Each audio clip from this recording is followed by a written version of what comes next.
दोस्तों, महाभारत का वह गुमनाम पात्र जिसके बारे में बहुत ही कम लोग जानते हैं, और जानते भी हैं तो बस इतना कि एकलव्य नाम का एक धनुर्धारी हुआ करता था जिसे गुरु द्रोण ने शिक्षा देने से मना कर दिया था।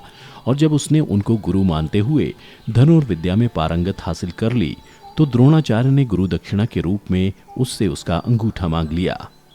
लेकिन दोस्तों, आज की इस वीडियो में आपको बताऊंगा कि अंगूठा काटने के बाद एकलव्य का क्या हुआ और वो कौन था जिसने एकलव्य का वध किया था। तो बने रहिए हमारे साथ वीडियो के अंत तक।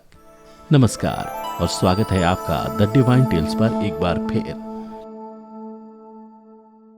मित्रों, एकलव्य को किसने और क्यों मारा, इससे पहले आपको बता दूं कि एकलव्य वास्तव में कौन था।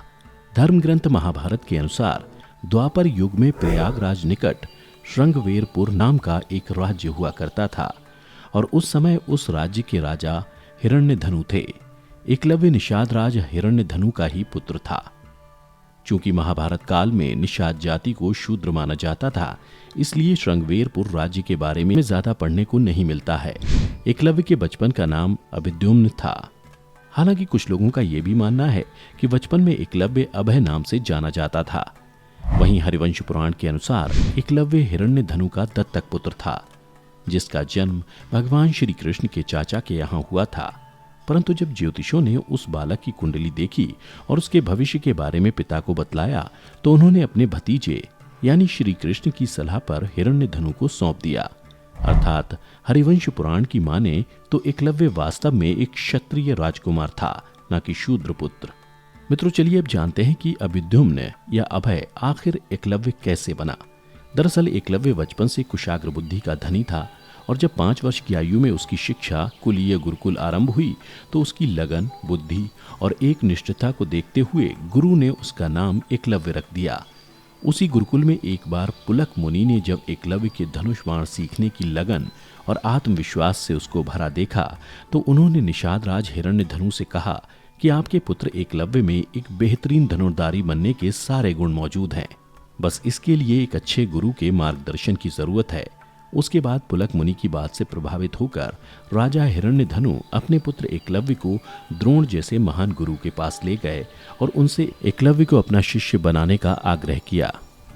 उधर एकलव्य भी द्रोणाचार्य को अपना गुरु मान चुका था, लेकिन गुरु द्रोण ने यह कहते हुए शिक्षा देने से मना कर दिया कि वह इस समय राजपुत्रों के अलावा किसी और को शिक्षा नहीं दे सकते।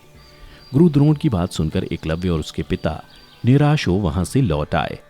परंतु एकलव्य द्रोणाचार्य को अपना गुरु मान चुका था और वह यह भी जानता था कि धनुर्विद्या उसे उनसे बेहतर कोई और नहीं सिखा सकता। फिर उसने द्रोणाचार्य के आश्रम से सटे हुए वन में गुरु द्रोणाचार्य की प्रतिमा का निर्माण किया और उसी प्रतिमा को गुरु द्रोण मानकर नित्य धनुर्विद्या का अभ्यास करने लगा।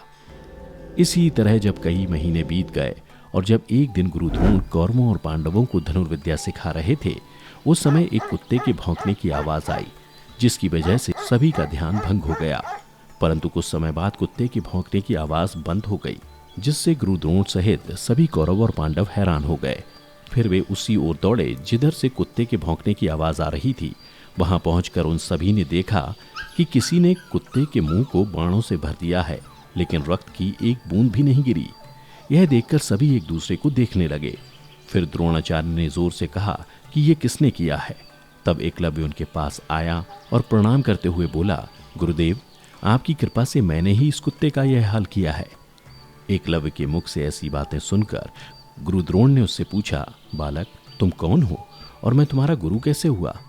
तब वह बोला, गुरुदेव, मैं वही एकलव्य हूँ जो अपने पिता निषाद राज हिरण्यधनु के साथ आपसे शिक्षा ग्रहण करने आया था, परंतु आपने मना कर दिया था। लेकिन मैंने हार नहीं मानी और आपकी प्रतिमा के सामने रोज धनुर्विद्या का अभ्यास करने लगा और उसका परिणाम आपके सामने है। एकलव्य की बातें सुनकर गुरु द्रोण का गला भर आया और अपने मन में कहने लगे कि उन्होंने एकलव्य को शिष्य नहीं बनाकर बहुत बड़ी गलती की।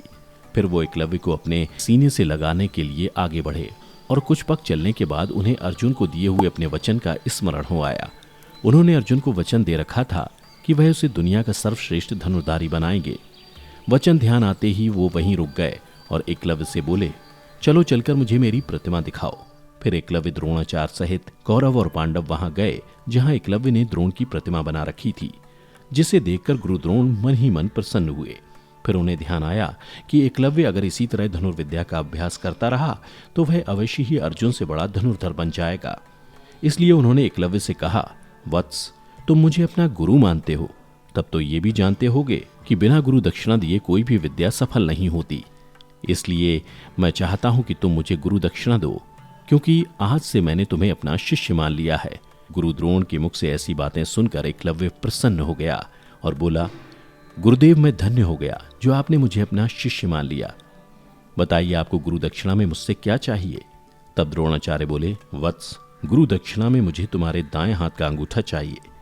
गुरु द्रोण की बातें सुनकर एकलव्य पहले तो हैरान हो गया, लेकिन उसने उसी क्षण अपने अंगूठे को चाकू से काटकर गुरु द्रोण के चरणों में समर्पित कर दिया।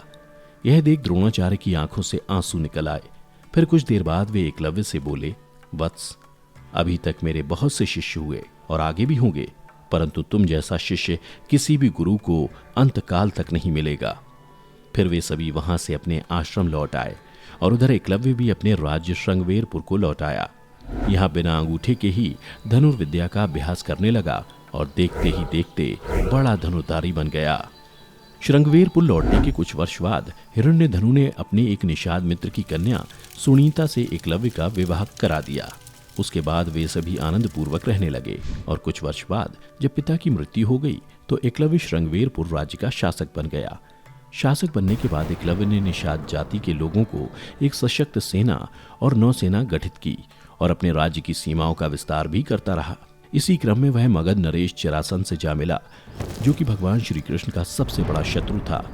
विष्णु पुराण की माने तो जरासंध से मित्रता करने के बाद एक बार वह द्वारका के विरुद्ध जरासंध के पक्ष में युद्ध करने गया, जहां उसने देखते ही देखते लगभग पूरी यादव सेना का वध कर डाला। उधर बात का पता जब भगवान श्री कृष्ण को चला तो वे उससे मिलने आए और उन्होंने देखा कि वह दाहिने हाथ की महज 4 उंगलियों के सहारे धनुष बाण चला रहा है।